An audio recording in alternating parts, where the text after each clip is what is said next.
Dear friends पोई साग बा पोई डंक होची ओडिशार माने मनपसंदर गोटे मुख्य परिबा होची पोई साग आउ यह सहित चिंगुड़ी आउ पनीपरिबा मिसई आमे करिबा गोटे माने गोटे घांट एमिति घांट जेउटा कि आपण मन को देखिले भल लागिबो।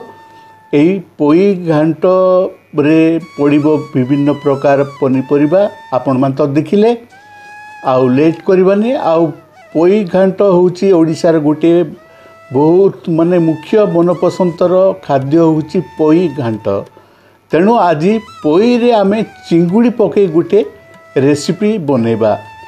चलंतु ताले लेट करबानी स्टार्ट कर देबा। नमस्कार, welcome back to my channel Ken S family blog को आपण मान को स्वागत जनाऊँगी गोटे नुआ रेसिपी वीडियो रे। डियर फ्रेंड्स मु नहीं जाइछि पोई डंक बा पोई साग को देखंतु एई पोई साग रे तैयारी करिबा आज गोटे घांटर रेसिपी। प्रथमे कौन करना पोई साग को ता पत्र को मु डंकरू अलगा कर दूची, अलगा करके रखीदेबा। तापर देखिबा कौन कौन सब आग को होची। एमती भाव में डंक अलगा आउ पत्र को अलगा अलगा करी काढ़ी देबा। आउ एई पोई पत्र डंक सहित खाइले बहुत टेस्ट लगे। चलंतु ए डंक काढ़ला परे ताकू एमती छोट छोट पीस करी काटी देबा, छोट छोट पीस कर देबा। एमती भाव में पीस करबा माने 1.5 इंच रु 2 इंच लंब थिबो सेमती भाव में पीस करबा। मु नहीं जाइछि बहुत माने कौन माने टिके भलो टाइप रो डंक नहीं जाइछि पोई डंक। एमती भाव में काटी देबा। काट साला पर कौन करबा ना मझिरु टिके हाफ कट गोटे दी देबा। एमती भाव में हाफ कट दी देबा। कहीं आमे जिते बड़े मसला रे तैयारी करिवु से मसला गुड़ाक से भितरे जमती पशिबो। देखंतु आ मु नहीं जाइछि 200 ग्राम रो देसी चिंगुड़ी बा नदी चिंगुड़ी। एटा नदी चिंगुड़ी नहीं जाइछि 200 ग्राम रो। तापर डंक को काटी सारिबा परे पानी रे पके देबा। तुरंत पानी रे पड़ी गला। तापर देखंतु मु नहीं जाइछि बाईगण 2 गोटी आउ आलू 2 गोटी एमती लंबा लंबा कर काटी देबा। देखंतु एमती काटी देबा आउ पानी रे पगे रखी देबा कि समय पाई। देखंतु पत्र भी अलगा हो जाइछि। एई पोई डंकर पत्र पोई पत्र ताकू छोट छोट पीस करी से पत्र को साग को आमे काटी देबा। एमती छोट छोट कर काटी देबा कहीं एटा भी पड़िबो। एटा होछि मुख्य टेस्ट लागे एई घांट रे। एमती छोट छोट कर काटी देबा। देखंतु पोई पत्र को आउ ए रेसिपीटी निश्चित भाव में आपण मान को भल लागिबो। देखंतु मु छोट छोट कर काटी देउछि एई पोई पत्र गुडा को। तापरे पोई पत्र काट साला परे गोटे जगह रे एमती रखी देबा। रखी साला परे कोन करबा देखंतु तापरे जिंस हमर सब रेडी ही जाइछि। आमर परिबा गुड़ाक सब रेडी हो जाइछि। देखंतु टमाटो बाईगण आलू पोई डंक पोई पत्र।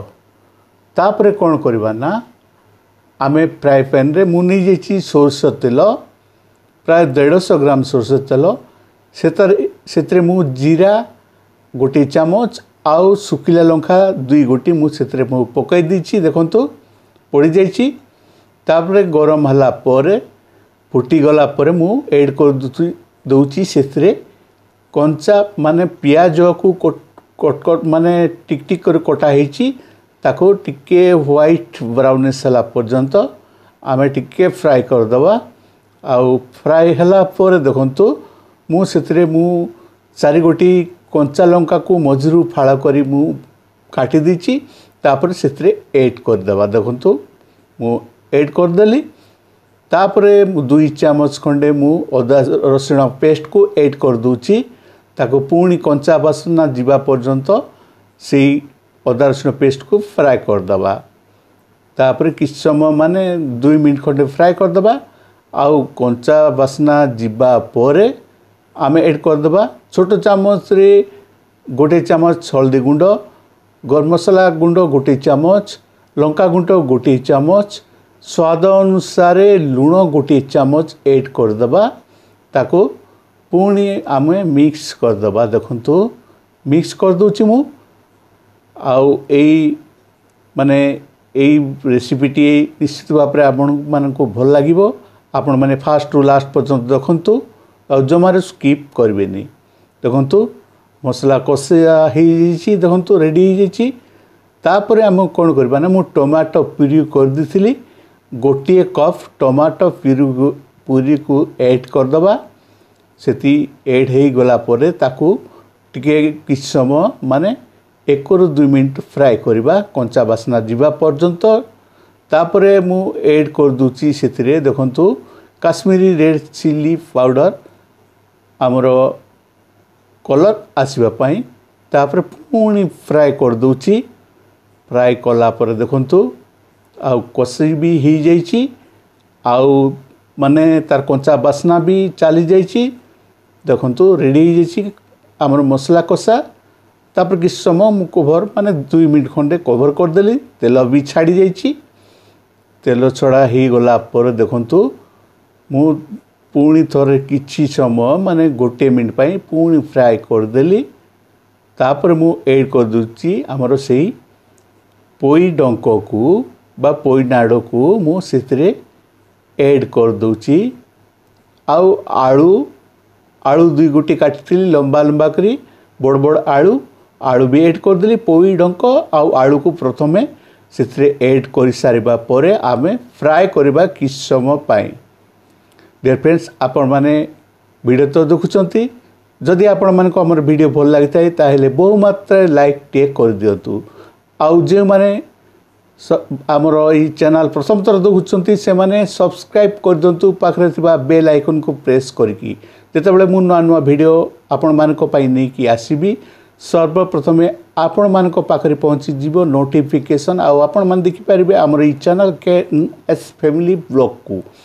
तापर देखंतु किछ समय परे मु कवर कर दिथिली। तापर कवर काढिली आउ प्राय हाफ बॉयल हो जाइए आमर से पोई डंक आउ आलू को देखंतु हाफ बॉयल हो जाइए माने फ्राई हो जाइए। तापर मु ऐड करदेली सेतरे कटाइतिबा बैगण। कारण बैगण परे पकांती, आगु जदि पकेले बैगण पूरा बेली जीवो आ किछि देखा जीवनी। सेति पई अधा हाफ बॉयल आलू आउ पोई डंक सिझी जीवा परे मु ऐड करदेली बैगण। कटाइतिबा बैगण को बैगण भी ऐड हो गला ताकू भल भाव में मु मिक्स करदेली। देखंतु मिक्स हो गला। तापर मु 2 मिनट पय रखी कवर कर रखीदेली। देखंतु आमर एई गुड़ा जिनस माने बैगण आलू आ पोई डंक प्राय 80% सिझी जाइछि। तापर मु सेतरे ऐड कर दूची देखंतु पोई पत्र। देखंतु पोई साग बा पोई पत्र को मु सेतरे काटी थिबा पोई पत्र को ऐड कर दूची, ऊपर पके दूची। आपण माने देखंतु ताकू मु किछ समय पई मिक्स कर दूची। देखंतु मिक्स कर दूची। तापर एई रेसिपीटी प्राय ओडिशार घर घरे एटा तैयारी करती। आमर ओडिशार देसी खाद्य एई पोईर डंकर प्रस्तुति घांट। तापर मु किछ समय मिक्स कला पर ऐड कर देली मीट मसाला फ्लेवर आसीबा पई, काहे ना बहुत भलो फ्लेवर आसे एई पोई घांट रे पड़िले। आउ एटा तो सादा मु करूनी, इतरे मु वर्तमान चिंगुड़ी ऐड करबी। देखंतु तापर पानी हाफ कप खंडे पकईदेली। हाफ पकईला परे ताकू किछ समय पई मिक्स करदेली। देखंतु मिक्स हो जाइए। तापर किछ समय बसई देबा। तापर मु कोन करछि ना एपटे मु देसी चिंगुड़ी नि जाइथिली। चिंगुड़ी को तेल पकई किछ समय मु भाजी दउची। देखंतु गोटे जगार अन्य एक जगार मुझे किछ समय भाजी देली। तापर भजा होइतिबा चिंगुड़ी को माने देसी चिंगुड़ी नदी चिंगुड़ी এই চিଙ୍ଗୁଡ଼ି ଛୋଟ ଛୋଟ ଚିଙ୍ଗୁଡ଼ିଟି ତାପରେ ମୁଁ ଏଡ୍ କରିଦେଲି ସେଇ ପୋଇ ଘାଣ୍ଟରେ ପୋଇର ପରିବା ଘାଣ୍ଟରେ ଚିଙ୍ଗୁଡ଼ିକୁ ଏଡ୍ କରିଦେଲି। ତାପରେ ମୁଁ ସେଇ ଚିଙ୍ଗୁଡ଼ି ଭଜାଇଥିବା ଚିଙ୍ଗୁଡ଼ିକୁ ମୁଁ ଭଲ ଭାବରେ ମିକ୍ସ କରିଦେଉଛି। ଦେଖନ୍ତୁ ମିକ୍ସ କରିଦେଉଛି। डियर फ्रेंड्स आपण माने भिडियोटी देखंतु आउ आपण मानकर सांग साथी परिवार वर्ग को यही भिडियोटी शेयर करंतु। आशा करछि आपण को निश्चित भाव में भल लागिबो। तापर मु पानी की समय पाई ऐड कर देली कला पोरे 5 मिनट पोरे मु शेषरे लास्ट रे मु शेषरे ऐड कर देली किछि कटाइतिबा धनिया पत्र। आउ धनिया पत्र पोई घांट चिंगुड़ी घांट जदि पड़ जाए ना बहुत टेस्ट लगे। तापर पड़गला पोई घांटरे आमर धनिया पत्र तापर 2 मिनट पर कभर करदेली। कभर कलापर मु काढ़ी देली ताकू भल भाव देखंतु रेडी हो जाइछि आमर एही पोई चिंगुड़ी घांटर रेसिपीटी। आपण माने देखिले से बहुत बहुत धन्यवाद आमर यही रेसिपी भिडियोटी को। आउ भिडियोटी केमिति लागिला निश्चित भाव में कमेंट रे जणेबे। आउ के प्रकार रेसिपी देखा चाहते कमेंट कले मु निश्चित भाव में से भिडियोटी करने को चेष्टा करबी। रहूची नमस्कार।